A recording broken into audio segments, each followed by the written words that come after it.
Est-ce qu'on peut se sentir bien durant une crise, lorsqu'on passe par une période compliquée, lorsqu'il y a des événements inattendus qui arrivent? Est-ce qu'on peut tout de même avoir des moments où on se sent bien?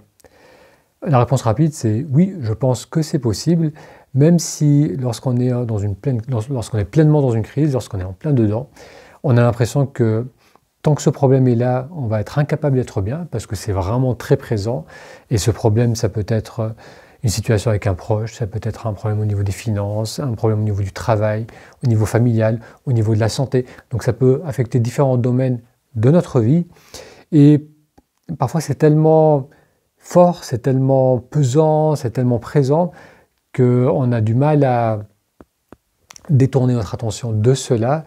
Et automatiquement, on va se dire que tant que ce problème persiste, tant que je n'ai pas résolu cette situation, tant qu'il n'y a pas une ouverture par rapport à cela, je suis incapable d'être bien. Je suis incapable de me détendre. Ça va être trop compliqué, je suis trop tendu, c'est trop difficile. Donc ce que j'aimerais te proposer, si tu te retrouves dans une situation similaire ou si tu connais quelqu'un qui est dans cette situation, c'est qu'il est possible, malgré la turbulence de l'environnement, malgré les imprévus, malgré les doutes par rapport au futur, malgré tout cela, il est possible d'avoir des moments où on va décrocher, se déconnecter de cette inquiétude, de ce qui nous préoccupe, et revenir dans le présent. Et ces moments non seulement sont possibles, mais sont très importants. Parce que ces moments vont nous permettre de nous ressourcer, vont nous sortir de notre tension, de notre dynamique de stress. Ça va nous permettre aussi d'avoir un peu plus de clarté d'esprit, d'être moins en réactivité, d'être moins dans l'inquiétude, et d'avoir peut-être un peu de recul ou la capacité de voir les choses sous différentes perspectives.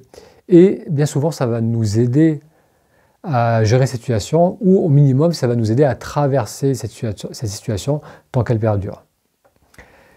Donc lorsqu'on traverse une crise, la première chose, c'est se dire que je n'ai pas besoin d'attendre que cette crise se termine pour commencer à avoir des moments de calme et des moments de présence. Il est possible dès maintenant d'avoir accès à cela, simplement en revenant dans le corps, en se reconnectant à la respiration, et même si c'est des moments très courts, même si c'est vraiment de toutes petites parenthèses dans ta journée, ces moments vont faire du bien et ces moments sont possibles. Donc ça, c'est le premier élément, c'est que ne pas attendre que la crise se termine pour s'en faire du bien et savoir qu'il est possible de le faire et qu'on est nombreux à le faire. On passe par des crises et malgré cela, malgré toute l'inquiétude qu'il peut y avoir, on peut avoir des moments où on décroche, on se reconnecte au corps, à la respiration et ça fait un grand bien. La deuxième chose que j'aimerais partager avec toi, c'est une image. Imagine-toi que la crise ou la situation préoccupante et stressante, c'est comme si tu avais quelque chose qui était très proche de toi, donc qui prend beaucoup de ton champ de vision. Tu ne vois que ça. Tu filtres ton quotidien à travers cela. Tout passe à travers cette zone d'inquiétude, cette situation qui te préoccupe.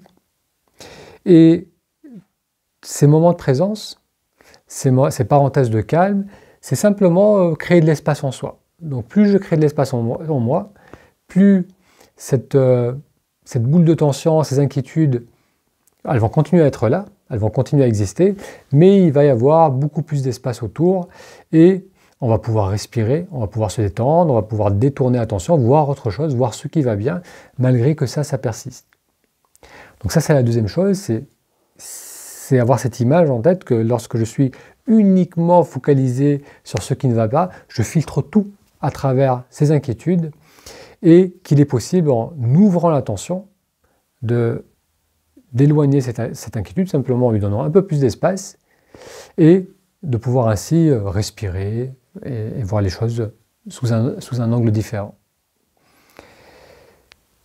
Donc je t'invite à expérimenter avec ces deux informations, donc essayer de les tester par toi-même, voir si c'est possible, si ça fonctionne pour toi. La première chose, c'est donc ne pas attendre que ça se résout, se dire que c'est possible et essayer de prendre quelques instants pour aller marcher, pour s'étirer, pour poser les mains et respirer. Donc les différentes approches que tu peux utiliser pour revenir dans le corps, revenir dans le présent. Et la deuxième chose, c'est aussi amener à toi cette image que si tu penses tout le temps à cela, c'est que ça prend beaucoup d'espace dans ton champ de conscience, ça remplit l'espace, et ce qui va être important, c'est ouvrir ton attention, éloigner cette situation de stress et voir ce qui va bien dans ton quotidien. Alors si tu n'es pas familier avec ces pratiques de retour dans le corps, de présence, de capacité d'ouvrir l'attention, je t'invite à aller sur le lien taméditation.com. Ça te permettra de participer à des séances que je propose le dimanche, qui sont ouvertes à tout le monde. C'est des séances en groupe. On se connecte ensemble à 18 h et on fait une séance de méditation et on explore ces différents sujets. Donc pour retrouver ces séances et rejoindre le groupe WhatsApp dans lequel je vous informe sur toutes ces séances qui ont lieu le dimanche, il te suffit d'aller sur le lien taméditation.com. Je te souhaite une très bonne journée, prends bien soin de toi et de tes proches, et si tu passes à travers une crise, bon courage à toi et surtout expérimente avec ces deux éléments. À très bientôt.